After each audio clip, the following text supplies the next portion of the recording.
Hi, I'm Stephanie Apt. I'm a licensed Medicare consultant and the founder of the Apt Insurance Agency. And today we're going to review the differences between Medicare Supplement Plan F and Medicare Supplement Plan G. So this is a chart showing the standardized Medicare supplement plans and what they cover. It's really important to know that all Medicare supplement plans are standardized. And what that means is that the plan benefits are exactly the same no matter what insurance company you get your plan from.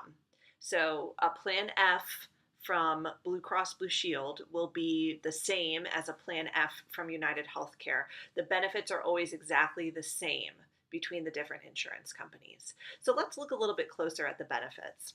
Plan F has historically been the most popular Medicare supplement plan because it's the plan that covers the most. It's the only plan that gives you first dollar coverage. So what that means is if you have a Plan F, absolutely all of the gaps in Medicare are covered at 100%. You don't pay any copays, you don't pay any deductible, you don't pay any coinsurance. So with a Plan F, you're paying zero at the doctor and hospital. And that's really why it's been the most popular plan.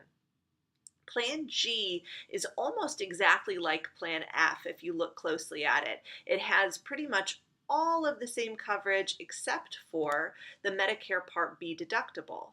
So the Medicare Part B deductible is the only place where these two plans differ. Plan F covers that deductible at 100% and Plan G does not.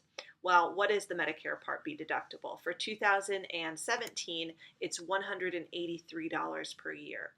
So if you have a Plan F, your plan is paying that $183 deductible. If you have a Plan G, your Plan G does not pay that deductible. So you're responsible for the first $183 of your medical expenses every year if you have a Medicare Supplement Plan G. Other than that, the two plans are identical. But let's look at the rates for Plan F versus Plan G. Now, the rates can vary depending on what insurance company you get your plan from, even though the plan benefits are standardized. I've just pulled some example rates here for a 65-year-old male. These are with a certain insurance company in the state of Texas. So when you look at the numbers here, a Plan F for a 65-year-old non-smoking male would be $130.01 per month. The rate for a Plan G for a 65-year-old non-smoking male would be $105.42 a month. So this is a difference of $24.59 a month. It's a difference of $295 per year in premium. So you're paying $295 per year more for that Plan F. But what's the only difference in benefit? That $183 deductible. So essentially you're paying $295 for a $183 benefit.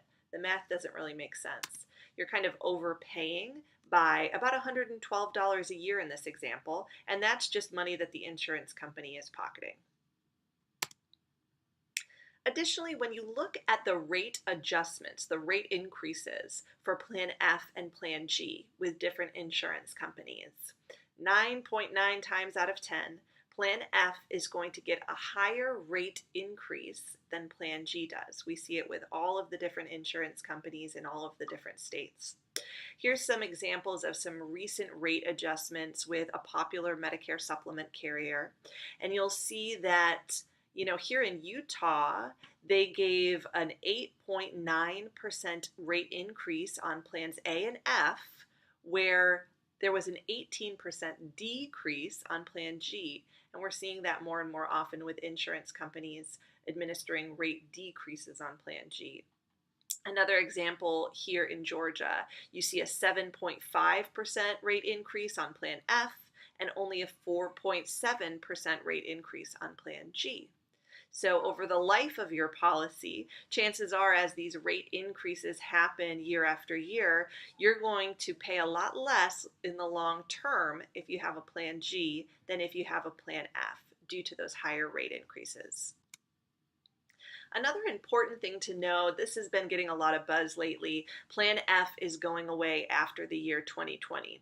So what that means is that after January 1st of 2020, no new turning 65-year-olds, newly eligible for Medicare folks, will be able to buy Plan F.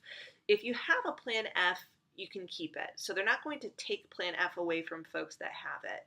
But the bad news there is that if you do keep your Plan F after the year 2020, chances are pretty high that your rates are going to increase at a higher rate than before, because Plan F will become what we call a closed risk pool. There's not any new young 65-year-olds coming into that pool of insureds. It's just going to be folks that are aging, probably using their plan more, and likely getting higher rate increases on Plan F after it's taken away from new Medicare beneficiaries after the year 2020.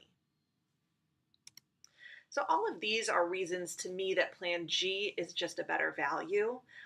So if you're interested in getting a Plan G, and you're newly turning 65, or you're new to Medicare Part B, maybe you're newly retired, if so, then you can just pick up Plan G during your open enrollment period.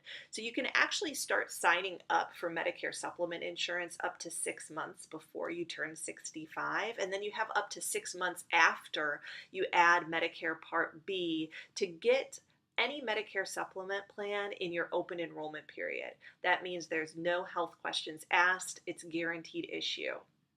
If you're past age 65, you're already on Medicare, and you're interested in maybe switching over to a Plan G, then you can do that at any time of the year pending medical underwriting. So if you can answer certain health questions, then you should be able to switch over to a Plan G.